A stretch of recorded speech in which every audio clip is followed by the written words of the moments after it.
Friends, आज के इस वीडियो में हम देखेंगे सीबीसी टेस्ट के बारे में। सीबीसी टेस्ट को ही हीमोग्राम टेस्ट कहा जाता है। CBC that means complete blood count. इसके अंदर ब्लड के अंदर होने वाले सभी सेल्स का कंप्लीट काउंट होता है। फ्रेंड्स, हीमोग्राम यह बहुत ही कॉमन टेस्ट है जो कि हमारे बॉडी में कोई भी प्रॉब्लम होने पर डॉक्टर आमतौर पर करने के लिए कहते हैं। इसीलिए हमें इस टेस्ट की पूरी जानकारी होना चाहिए। आज हम कोशिश करेंगे आपको सीबीसी टेस्ट यानी हीमोग्राम टेस्ट के रिपोर्ट के बारे में पूरी जानकारी देने की। फ्रेंड्स, पहले तो हम जानेंगे ब्लड के बारे में। हमारे बॉडी में जो ब्लड फ्लो होता है वह नॉर्मली 3 कंपोनेंट से तैयार होता है। उसमें फर्स्ट कंपोनेंट है RBCs. RBCs that means red blood corpuscle या red blood cells. Second component है डब्ल्यूबीसीज। डब्ल्यूबीसीज व्हाइट ब्लड सेल। और थर्ड कंपोनेंट है platelets. Platelets that means thrombocytes. ये जो रेड कलर की डिस्क शेप दिखाई दे रहे हैं, डिस्क शेप के सेल से ये आरबीसीज है।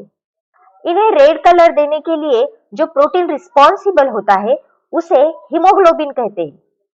आरबीसीज की एक नॉर्मल रेंज होती है हमारे ब्लड के अंदर। आरबीसीज नॉर्मल रेंज से कम होने पे उस कंडीशन को एनीमिया कहा जाता है, और यह आरबीसीज नॉर्मल रेंज से ज्यादा हो तो उस कंडीशन को पॉलीसाइथेमिया कहा जाता है।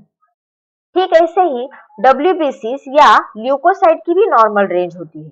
यह नॉर्मल रेंज से अगर कम हो जाते हैं तो उस कंडीशन को ल्यूकोपेनिया कहा जाता है, और नॉर्मल रेंज से अगर वह ज्यादा हो जाते हैं तो उस कंडीशन को ल्यूकोसाइटोसिस कहा जाता है। ऐसे ही ये जो प्लेटलेट्स होते हैं इनको थ्रोम्बोसाइट्स कहा जाता है, और ये नॉर्मल रेंज से कम होने पे उस कंडीशन को थ्रोम्बोसाइटोपेनिया कहा जाता है, और यह नॉर्मल रेंज से ज्यादा होने पे इस कंडीशन को थ्रोम्बोसाइटोसिस कहा जाता है। फ्रेंड्स, ये जो 3 टाइप्स के सेल्स है, इन 3 टाइप्स के सेल्स के साथ साथ ब्लड के अंदर फ्लूइड मटेरियल भी होता है। उस फ्लूइड मटेरियल को प्लाज्मा कहा जाता है। और ये फ्रेंड्स, ये जो सेल्स 3 टाइप्स के सेल्स होते हैं, ये अगर नॉर्मल रेंज से कम या ज्यादा हो जाए तो इनका फंक्शन प्रॉपर नहीं करते हैं। इससे हमारे बॉडी को नुकसान होता है। अब देखते हैं हम हीमोग्राम के एक सैंपल रिपोर्ट के बारे में, या आपको लैबोरेटरी के अंदर जो सैंपल रिपोर्ट आता है या जो रिपोर्ट आता है उस रिपोर्ट के बारे में, उसकी रीडिंग कैसे की जाती है वो हम आपको दिखाएंगे। उसमें क्या क्या पैरामीटर होते हैं, उनके रिजल्ट क्या होते हैं, आदि इंफॉर्मेशन हम लेंगे। तो चलो आपको ले चलते हैं रिपोर्ट की ओर। फ्रेंड्स, यह एक पेशेंट का रिपोर्ट है जिसके अंदर रिपोर्ट के स्टार्टिंग में उस पेशेंट के और सैंपल के बारे में इंफॉर्मेशन दी जाती है। हम डायरेक्टली रिपोर्ट देखेंगे। इस रिपोर्ट का टाइटल है हीमोग्राम रिपोर्ट, और यह टेस्ट नेम जो है यह है various parameter of the haemogram. Haemogram के वेरियस पैरामीटर होते हैं जिनके टेस्ट के नेम्स है। यह टेस्ट वैल्यू है, मतलब उस पेशेंट के ब्लड के अंदर क्या वैल्यू आई है वह यहाँ दिखाई गई है। यह है नॉर्मल रेंज, और यह यूनिट है, मतलब ये जो टेस्ट वैल्यू है वो किस यूनिट में दिखाए जाते हैं वह यूनिट में दिखाया जाता है। फर्स्ट हम स्टार्ट करेंगे हीमोग्राम रिपोर्ट के अंदर हीमोग्लोबिन से। हीमोग्लोबिन उस पेशेंट का 13.2 आया है, जो कि नॉर्मल है, क्योंकि नॉर्मल रेंज जो है वह 12 to 18 है। यह नॉर्मल रेंज जो दिखाई गई है यह अडल्ट पर्सन की होती है, और हीमोग्राम का जो यूनिट होता है वह ग्राम परसेंटेज होता है। सेकेंड है आरबीसी रेड ब्लड कार्पस्कल। यह 4.23 है, मतलब उस पेशेंट के अंदर आरबीसी 4.23 है। उसका जो यूनिट होता है वह मिलियन पर माइक्रोलीटर होता है, मिलियंस पर माइक्रोलीटर। इसकी नॉर्मल रेंज है 4 to 5.4। दैट मीन्स यह आरबीसी जो है यह नॉर्मल है। नेक्स्ट टेस्ट है हीमोक्राइट। यह 36.23 आया है, जिसकी नॉर्मल रेंज है 40 to 54 परसेंट के अंदर। यह क्वाइट डिक्रीज हो रहा है। उसके बाद है MCV. That means mean corpuscle volume. यह आया है 85 85.65 और इसकी नॉर्मल रेंज है 77 to 96 FL। FL that means femtolitre. यह जो यूनिट है इस यूनिट को फिम्टोलीटर कहा जाता है। नेक्स्ट है MCH, मीन कार्पस्कल हीमोग्लोबिन। इसकी वैल्यू आई है 31.21 और इसकी नॉर्मल रेंज है 27 to 32 दैट मीन्स यह नॉर्मल है। यह इसका यूनिट जो होता है वह पिकोग्राम होता है, पिकोग्राम। नेक्स्ट टेस्ट है MCHC, mean corpuscle haemoglobin concentration. इसका फुल फॉर्म जो होता है mean corpuscle haemoglobin concentration.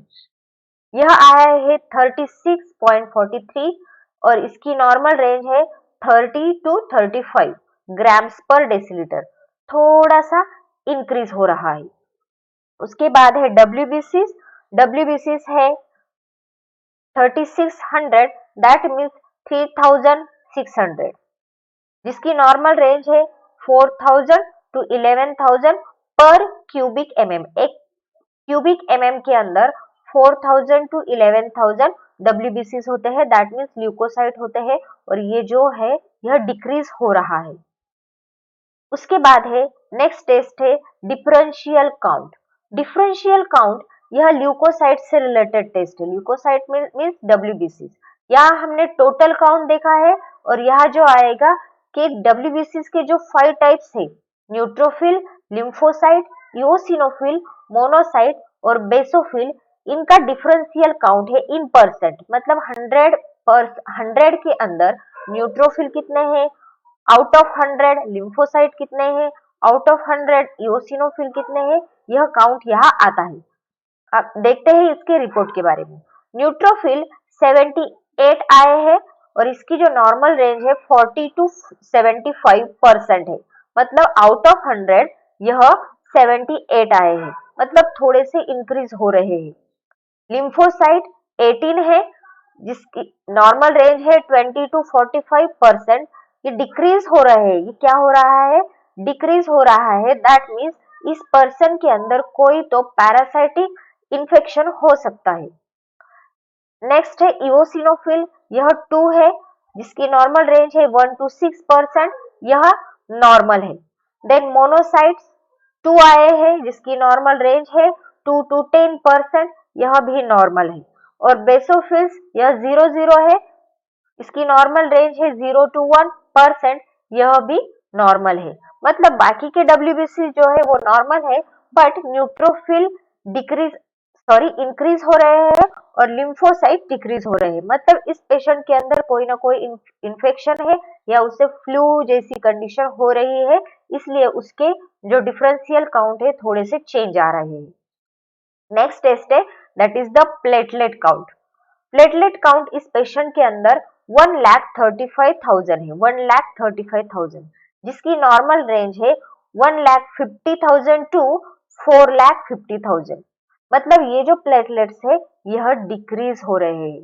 Decrease कब होते हैं, जब फ्लू जैसी कंडीशन हो या उस पेशेंट के अंदर डेंगू हो, तब यह प्लेटलेट कम होते हैं। इसका जो यूनिट है पर क्यूबिक mm होता है। उसके बाद है ब्लड पिक्चर। मतलब पेरिफेरल ब्लड स्मेयर के अंदर आरबीसीज कैसे दिखाई दिए, WBCs कैसे दिखाई दिए, RDW क्या है। RDW मतलब रेड सेल डिस्ट्रीब्यूशन विड्थ। वो जो रेड सेल होते हैं उनका डिस्ट्रीब्यूशन विड्थ कैसा है वो यहाँ दिखाया जाता है। आरबीसी जो है वो नॉर्मोसाइटिक नॉर्मोक्रोमिक है।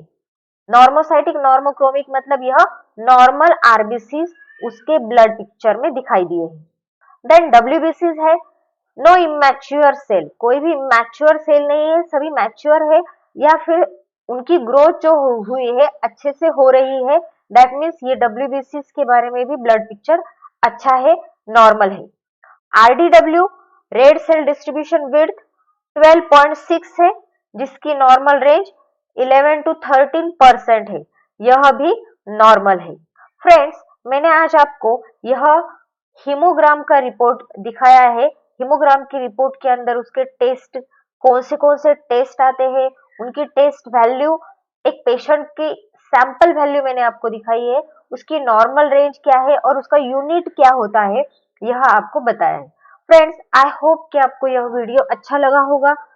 यह इंफॉर्मेशन अगर आपको इंफॉर्मेटिव लगी है तो आपके फ्रेंड्स में शेयर कीजिए और इस चैनल को सब्सक्राइब कीजिए, हमारे वीडियो को लाइक कीजिए। Thank you.